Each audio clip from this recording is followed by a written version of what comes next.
I was very lucky to find this house. I was very lucky because my father is from this village, not from this house originally, but he was born in this village.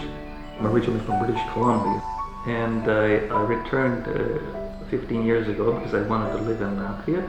I walked through the village and this was the nicest house in the village.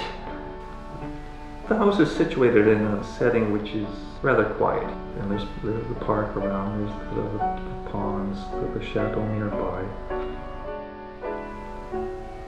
It was built in the late 1890s, originally as the residence of a forester. Locally it's called the greenhouse because it's colored green. I've lived here for 15 years. Over time, I learned that the best way to restore the house is to let the house explain itself to you, as opposed to trying to impose your view of things should be. After the Soviet period, the house was divided into many apartments, and it was a real joy to start stripping away the layers that had accumulated over the years.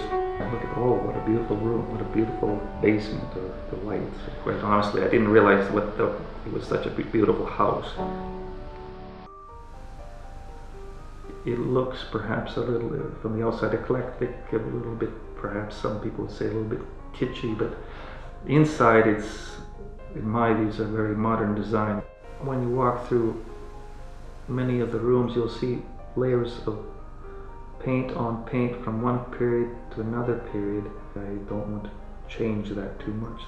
I think that's one of the important features of the house, because you feel this history. This house would interest people perhaps who are tired of the modern, the new, the polished. The president of Latvia in the 1930s spent the night here in the forester's master bedroom.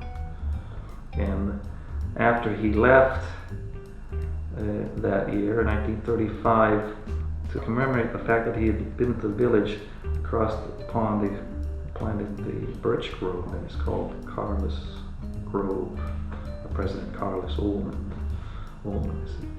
And it's perhaps ironic that my name is Karlis, and I love out the window, and that's Karlis's grove on the other side of the pond, but that's